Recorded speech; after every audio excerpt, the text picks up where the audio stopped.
I love San Francisco. I moved here 4.5 years ago, and I absolutely love this city. So one thing I hate about the city is parking. It's a big pain in the ass. Trying to find a parking space in San Francisco is expensive, it's hard to do, and it's a big problem we have. That affects apartment buildings, affects employees, affects people that live here, people that commute and work here. And it affects local businesses too.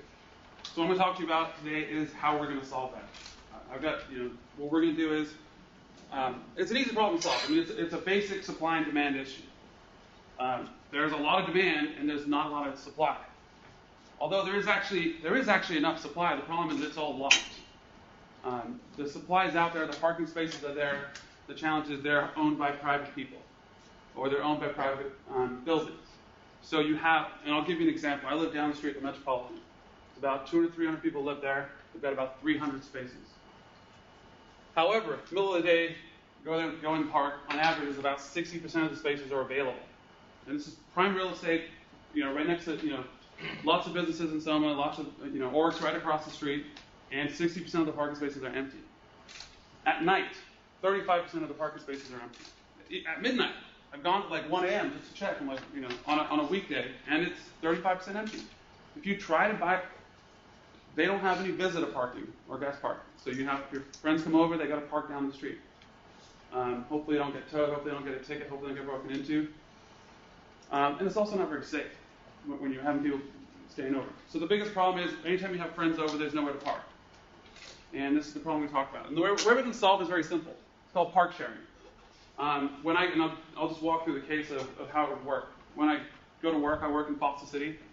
I leave my building at 7 a.m., I get back at 7 p.m. Those 12 hours, my parking space is sitting empty.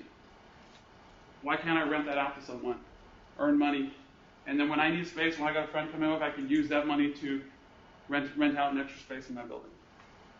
It's a very simple idea, but it's what Priceline did to the travel industry. You've got a lot of fixed costs. Parking spaces are fixed costs, just like a hotel room, just like an airplane seat.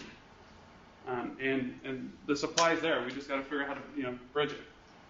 And so the solution is very simple. It's you check out, or you check in, and you make your space available, and then you earn credits if someone rents it. And anytime you need to buy a space wherever you are in the city, or even another city, you can just buy it. And so we're using a credit system to kind of earn points and spend points. The market's huge. 118 million people drive to work every day. It's a multi-billion-dollar market. This is a game changer. We're not talking about, I think people are going to want this. People want this. So, thank you.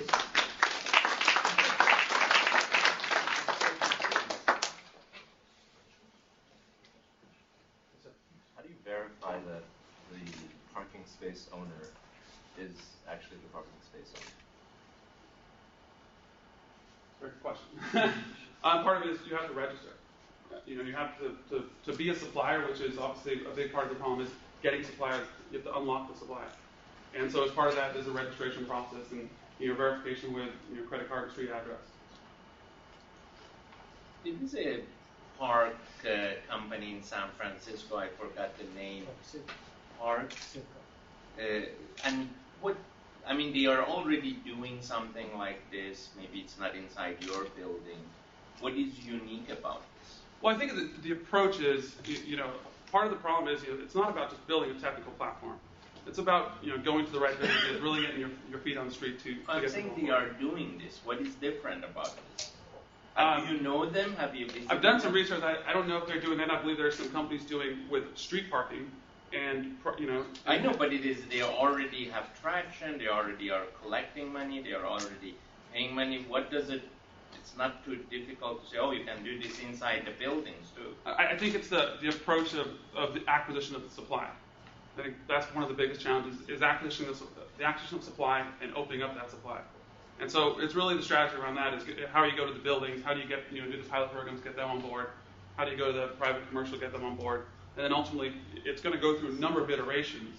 And you get to a point you can go to commercial parking lots where you have the little dollars and you can tell them, hey, we'll take that away from you. People can just use an iPhone app or an Android app and they can just check in and check out and your patrolling's a lot easier now. You've got an app, you log in, you see who's paid. and you've got license plates of the cars that should be in those spaces. So I don't know about that company, and I'm sure there's plenty of companies out there because it is a huge market. I think that just validates the market's there, the demand is there, and this problem needs to be solved. And it applies to across the nation and throughout the world. Why don't you know that company? If you're going to do this for the next 2 to 3 years of your life, don't you think the first thing you should do is to check out who else is out there? Absolutely. And what they do, and why don't you know that company? It's part of, this idea is something I haven't spent the last 12 months working on.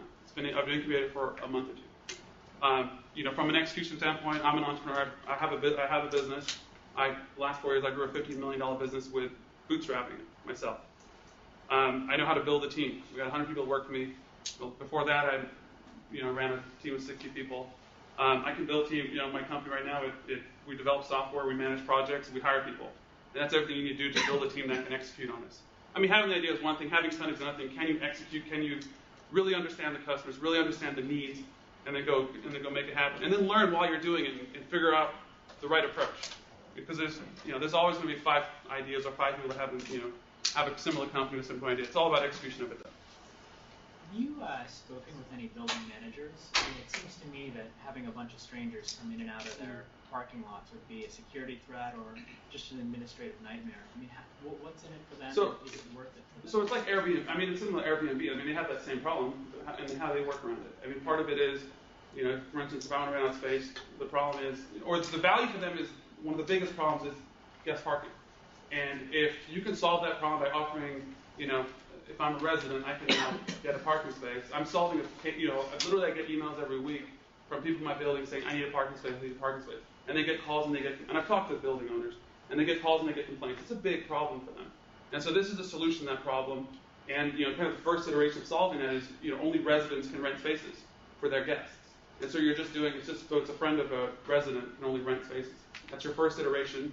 And then you kind of have to evolve it from there once kind of that trust factor is there as you build a social community. And, the same thing Airbnb is doing, it's just doing it in a much easier way because selling, a piece of cement is much easier than trying to sell someone to live in your couch or live in your apartment when you're not there. And to get in a parking lot, don't I typically need some sort of RFID chip? So it's one of the big challenges of this business is accessibility. So like I said, with the first iteration, it's use people that live there or work there and can do it. The second phase is you're using mobile, and this is the thing with mobile apps and technology, you can use scanning devices to you buy the app and you buy the parking space and you just scan it and you get in. So people using this will have to have some specialized. They'll have to have a smartphone with an app. And then the buildings, for first iteration, it's you have to be a friend of someone. They have to let you in. I guess what I'm asking is the buildings will need to install some hardware that talks to the smartphone and opens up the garage. At some point, yes. And that is obviously a challenge. Okay, thank you, Babson.